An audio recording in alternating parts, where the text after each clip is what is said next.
नमस्कार, सनातन संस्कार news channel में आपका स्वागत है। आप देख रहे हैं देश प्रदेश की सबसे बड़ी खबरें। थाना है और मैं आज मौजूद हूँ ऐसे सबके सामने जो राष्ट्रीय चेहरा है, राष्ट्र सेवा न्यूज चैनल राष्ट्रीय प्रभारी हैं, राष्ट्र सेवा बजरंग दल के राष्ट्रीय प्रभारी हैं वो, और हमारे बीच मौजूद हैं श्री योगेश द्विवेदी। मेरे पास कुछ प्रश्न हैं उनके लिए मैं इनके पास आज आया हूँ। दादा, मैं चाहूँगा कि आप हमारे दर्शकों से कुछ कहें। जय सिया राम। आज सर्वप्रथम तो हम अभिषेक अस्थाना जी का जो है आभार प्रकट करना चाहेंगे, जो कुछ प्रश्नों को लेकर के आए हैं और हमसे जानना चाहते हैं। उनका कहना है कि दादा, आप सनातन का एक चेहरा हैं और आज हमारे देश की जो स्थिति है तो बहुत नाजुक है। जनता में तरह तरह के जो है विचार आ रहे हैं। तो ठीक है अभिषेक अस्थाना जी, खुशी हुई। आपके मन में जो भी प्रश्न है आप पूछ सकते हैं। जिसमें प्रधान परिवार पीड़ित की भूमिका में था और उस पर गंभीर धाराओं में मुकदमा दर्ज कराया गया। उसमें एक बड़े नेता का भी नाम सामने आया था। तो आपने उसमें इन्वॉल्व होकर के उन लोगों को, पीड़ितों को जो न्याय दिलाया, वहाँ के एसपी से जाके मुलाकात की, उसके बारे में हम जानना चाहते हैं। थोड़ा सा आप विस्तार से बताएंगे। बहुत अच्छा प्रश्न आपका रहा।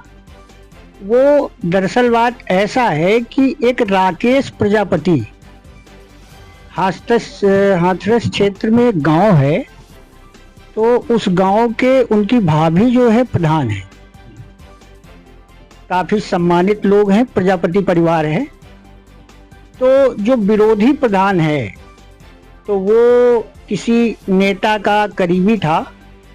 तो उसके कहने पे किसी मंत्री जी थे, एक माननीय, मैं नाम नहीं लेना चाहूँगा, और उनके कहने पे मुकदमा जो है 10 धाराओं में हाथरस एसपी के द्वारा दर्ज हुआ था।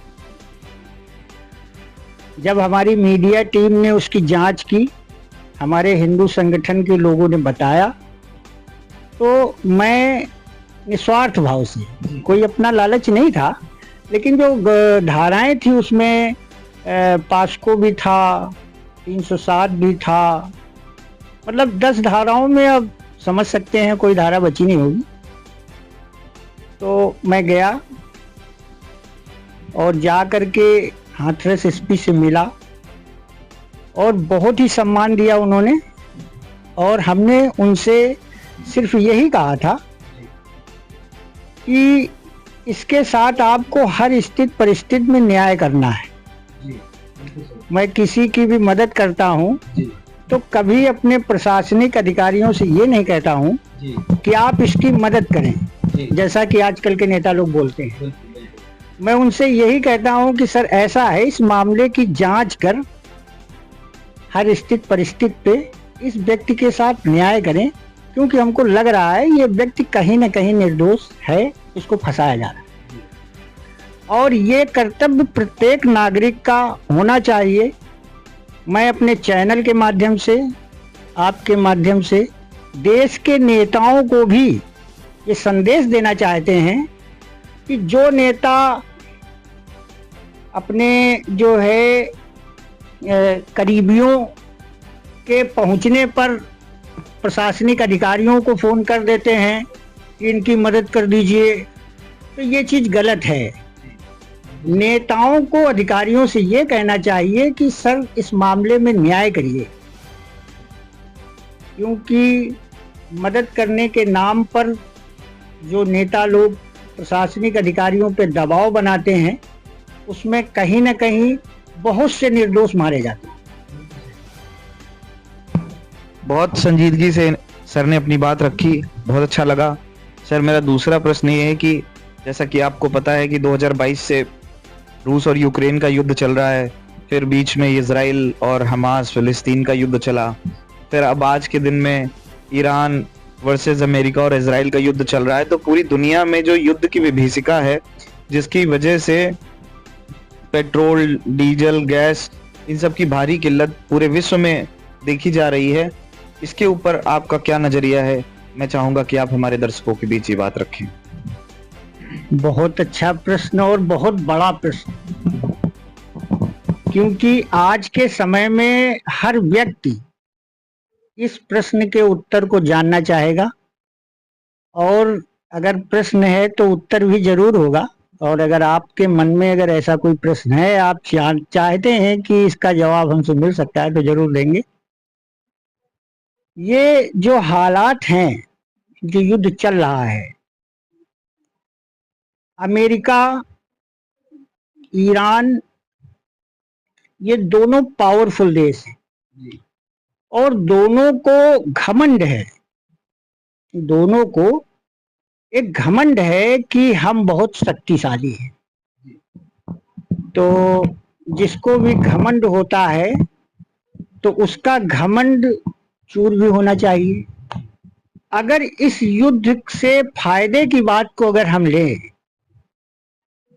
तो जवाब ऐसा है कि उस जवाब की शायद किसी को उम्मीद नहीं होगी कि इस युद्ध को जारी रहने से हमारे देश का फायदा है। क्योंकि अगर भारत को अखंड भारत, जैसा कि सपना मैंने देखा है भारत को अखंड भारत बनाने का, तो ये मान लिया 3 देश हैं, एक भारत हो गया, एक अमेरिका हो गया, एक ईरान हो गया, जो भी आपस में लड़ रहे हैं। अमेरिका कहता है कि हमारे पास बहुत सी मिसाइलें हैं, तरह तरह के परमाणु बम हैं, तरह तरह के गोले हैं, तरह तरह के बारूद हैं, लड़ाकू विमान हैं। और ये बात भारत भी कहता है, ये बात ईरान भी कहता है। अमेरिका कहता है हम सबसे शक्तिशाली, ईरान कहता है हम सबसे शक्तिशाली, और हमारा भारत तो खैर कोई घमंड नहीं करता है, लेकिन फिर भी पहले स्थान पे नहीं है। तो उसको पहले स्थान पे लाने के लिए इन दोनों का लड़ना जरूरी है। क्योंकि अगर आपके पास 500 मिसाइलें हैं और आपके पास 1000 मिसाइलें हैं, जब आप, और हमारे पास 400 मिसाइलें हैं, जब आप उसमें 400 दगा दोगे, आप उसमें 900 दगा दोगे, तो आपके पास 100 रह जाएंगी, आपके पास 50 रह जाएंगी, और हम 400 वाले हो जाएंगे, और हमारा भारत सबसे शक्तिशाली अखंड भारत हिंदुस्तान होगा। बहुत बढ़िया। देखिए कैसा अच्छा सा नजरिया इन्होंने पेश किया अपना इस युद्ध के पीछे। और इसके पश्चात मैं आपसे एक प्रश्न और पूछना चाहता हूँ, बहुत ही रोचक मुद्दा है वो। अभी मुझे जानकारी हुई हाल फिलहाल में कि आप दिल्ली गए थे किसी इंटरव्यू के लिए, जहां पर आईएएस लेवल के 5 अधिकारी मौजूद थे। इसमें से कुछ प्रश्न पूछे जाने थे, 17 नंबर के वो प्रश्न थे, और उसमें कुछ 17 नंबर के 3 प्रश्न थे, जिसमें आपके 2 प्रश्न गलत हुए थे, और उसके बावजूद आपको 20 नंबर मिल गए थे। 17 में 20 नंबर, ये बड़ा रोचक है, मुझे भी थोड़ा समझ नहीं आया। तो मैं चाहूंगा कि आप इसके बारे में थोड़ा सा इस पर प्रकाश डालें। हाँ, ये बात तो सही है कि एक उसमें जो पहला प्रश्न था कि ये, हाँ, पहले पत्रकार का नाम, एक जज थे, उन्होंने पूछा कि सर आप मीडिया जगत का बहुत बड़ा सनातन का चेहरा हैं, और आपने सनातन को बहुत बढ़ाया है, आज संत समाज की एक पहचान है। तो जो है, तो हमने उनसे, जब उन्होंने हमसे कहा कि पहले पत्रकार का नाम बताएं, अब उसमें ऑप्शन में बहुत से उत्तर थे। वाकई में अगर सही मामले में पूछो तो पहले पत्रकार का नाम हमको नहीं मालूम था। अब एक चीज हमारे दिमाग में हो रही, 15 मिनट सोचने का मौका मिला था कि अब हमने सोचा कि ये पहले पत्रकार नाम सतयुग का पूछ रहा है कि द्वापर का पूछ रहा है कि कलयुग का पूछ रहा है, कौन से युग के पत्रकार की बात हो रही है। तो मैंने फिर जो है विचार किया, एक बार गुरुजी ने हमसे बताया था, तो हमने उसी उत्तर को लिया कि देश के, हमने कहा एक नाम ऐसा है जो सारे नामों पे फिट बैठता है, चाहे वो द्वापर का हो, चाहे सतयुग का हो, चाहे कलयुग का हो, चाहे त्रेता का हो, उस नाम को अगर हम ले देंगे तो वो नाम सही बैठेगा। तो हमने नारद जी का नाम बताया। अरे वाह, मुझे भी बिल्कुल ऐसी ही उम्मीद थी। कि हमारे पहले पत्रकार का नाम नारद जी था, जो हम सबके गुरु हैं और आदर्श भी माने जाते हैं। ये क्वेश्चन 17 नंबर का था और ऑप्शन में नारद जी का नाम भी नहीं था, लेकिन बाद में जोड़ा गया और हमको 20 नंबर मिले। बहुत बहुत बहुत बहुत बधाई सर। और हाँ, दूसरा प्रश्न, तीनों प्रश्न के बारे में चर्चा करते हैं। तो दूसरा प्रश्न जो था, भारत में कितने मोड़ हैं? तो उसमें हमारा उत्तर था, भारत में 2 मोड़ हैं। आप कहीं भी जाओगे या तो दाएं घूमोगे या बाएं घूमोगे। और जो तीसरा प्रश्न था, वो तीसरा प्रश्न भी बहुत ही रोचक था कि जो है हमारे इसका क्या नाम, देश के जो प्रधानमंत्री हैं, ये लाल बहादुर शास्त्री का नाम था जी, कि लाल बहादुर शास्त्री जी। उनके मरने के पहले कौन प्रधानमंत्री था जी। तो मैंने उनसे बोला कि सर वही थे जिस समय मेरे, उस समय वही प्रधानमंत्री थे। बहुत लोगों के उत्तर उसमें गलत भी हुए। इसका राजनीतिक पार्टियों में सर्वोच्च पद होता है, वो हमारी देवतुल्य जनता होती है। बहुत बहुत नपातुला आंसर दिया आपने। सर्वोच्च पद जितने हैं सबका मालिक जनता जनार्दन होता है। सर, इसके बाद मैं ये पूछना चाहता हूँ कि जैसे अभी सब जानते हैं कि भारतीय जनता पार्टी एक हिंदुत्ववादी चेहरा है और जिससे बाकी सभी पार्टियां त्रस्त हैं। और लेकिन भारतीय जनता पार्टी में भी एक चीज है, हिंदुत्ववादी होने के बाद भी इसके पर सवर्ण पार्टी होने का भी आरोप लगता रहा है हमेशा के लिए। तो अभी जो इन्होंने यूजीसी का कानून लेकर आए थे, जिसमें यूजीसी के बहुत सारे नियम थे जो सवर्णों के विरुद्ध थे, उस पर आप क्या कहना चाहेंगे? देखो, ऐसा है कि जो यूजीसी कानून आया है, इसमें भारत का, जैसे लोग मोदी जी का नाम ले रहे हैं, तो उनको दोषी ठहराना यूजीसी को लेकर हमारे ख्याल से गलत होगा। वो इसलिए गलत होगा कि प्रधानमंत्री जो होता है, अब हम लोग हैं राष्ट्रीय मीडिया प्रभारी हैं, तो मीडिया में कहीं पर भी कोई अगर न्यूज चलती है तो लोग कहते हैं नहीं वो योगेश जी ही चलवा रहे हैं, लेकिन ऐसा नहीं है। हर व्यक्ति अपने आप में स्वतंत्र है। और हमारा जो देश भारत सोने की चिड़िया इसलिए कहा गया है कि हमारे देश के जो सबसे पिछड़े पायदान पर बैठा व्यक्ति है, उसको भी अपनी बात को कहने का अधिकार है, जो अन्य देशों में नहीं है। तो इसीलिए भारत हमारा सोने का चिड़िया है। तो हर व्यक्ति अपनी अपनी राय रखता है। जो प्रधानमंत्री अपनी मर्जी से खाना भी नहीं खा सकता है, वो जी, किसी कानून को कैसे ला सकता है? वो बात आपकी सही है, लेकिन इसमें क्या होता है कि सम्मत और बहुमत, दो चीजें मायने रखती हैं। और हम तो एक बात और कहना चाहेंगे, एकता में शक्ति। और ये जो मुद्दा है यूजीसी का, ये कोई भारतीय जनता पार्टी का लाया हुआ नहीं है। सुप्रीम कोर्ट में मामला चल रहा है और उसको रोकने का कार्य किया गया है। उसमें बहुत सारे ऐसे क्लॉज थे जो डायरेक्ट सवर्णों को प्रभावित कर रहे थे। ऐसा भी बहुत सारी चीजें थी जिसमें कि जो बच्चे वहां कॉलेजों में पढ़ने वाले हैं, उनके बीच में ऐसी वैमनस्य की स्थिति पैदा हो जाती, जिसकी वजह से चीजें भविष्य में बहुत ज्यादा बिगड़ सकती थी और अंदर खाने ही बंटवारा जैसे चीजें हो सकती थी, जातिगत बंटवारा, जिसको आज के समय में कोई नहीं चाहता। तो उसमें ऐसे बहुत सारे नियम कानून थे जिसमें कि जो छात्र हैं जो एक साथ प्रेम से रहते हैं, बैठते हैं, खाते हैं, पीते हैं, उनके बीच में ऐसे वैमनस्य की स्थिति पैदा होती कि उनके बीच दूरियां बढ़ जाती।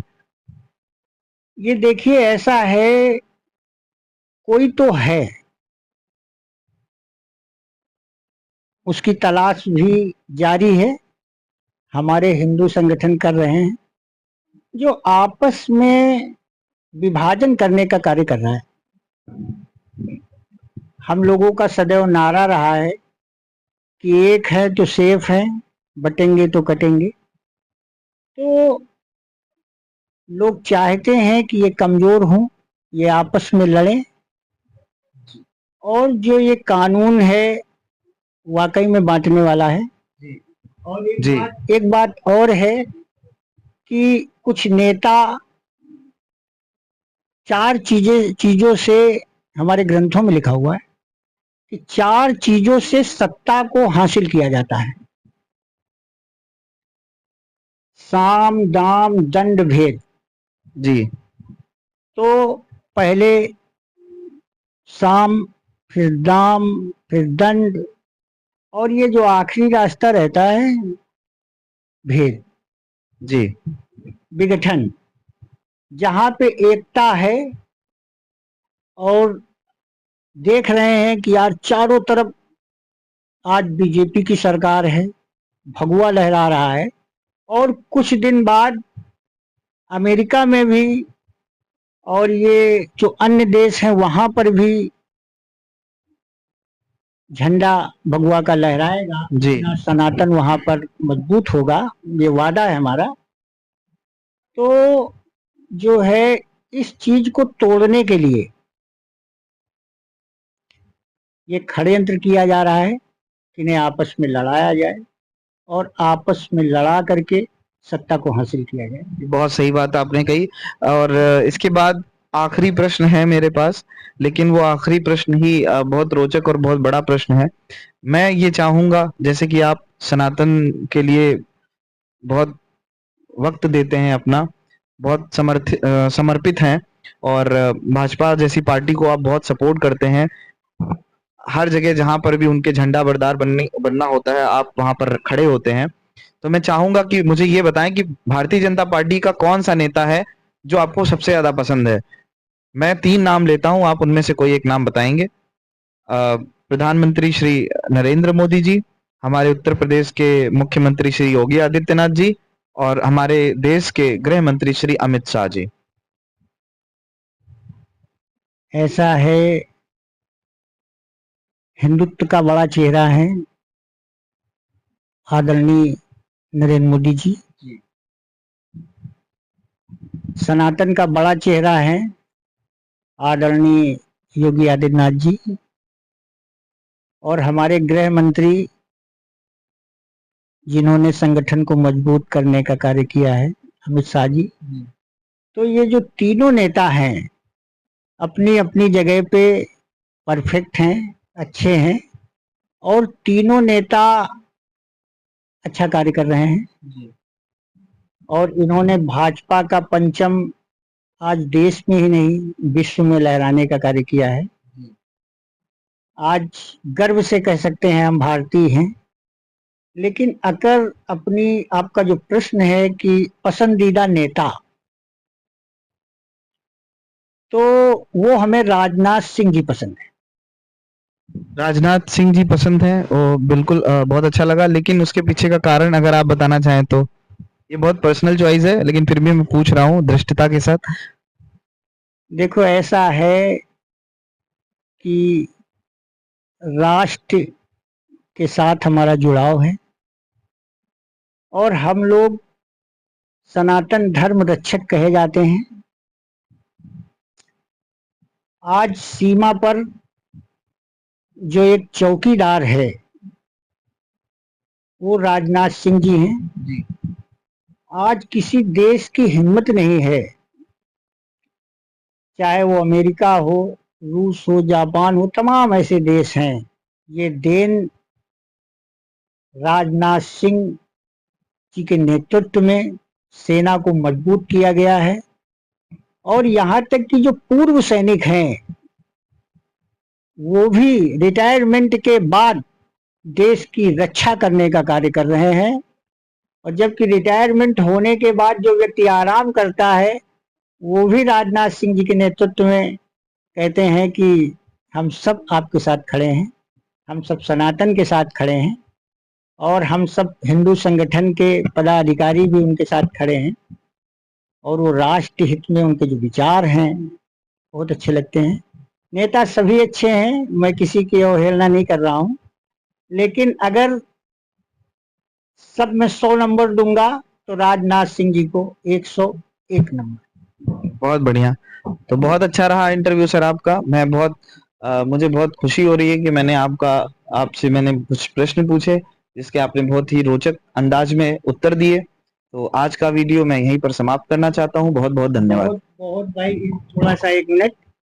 बहुत अच्छी बात कही हमारे ये अभिषेक अस्थाना जी हैं, और इन्होंने अपनी विशेषता के बारे में नहीं बताया, मैं बता देता हूँ। और ये बहुत अच्छे कवि हैं, और हम चाहेंगे कि हमारे चैनल पे एक कोई राष्ट्र के को समर्पित कोई कविता आप अच्छी सी सुनाएं, या कोई भी अपने विचार। राष्ट्र के प्रति समर्पित एक कविता जो मुझे याद आती है और किसी बड़े कवि ने लिखा है, कहा है कि जिसको ना निज गौरव ना निज देश का अभिमान है, वो नर नहीं नर पशु निरा है और मृतक समान। बस बहुत बहुत धन्यवाद सर। भारत माता की जय। जय जय श्री राम। इसी के साथ हम आपसे विदा लेते हैं। फिर मिलते हैं आपसे नई खबर के साथ। हमारे चैनल के साथ बने रहिए।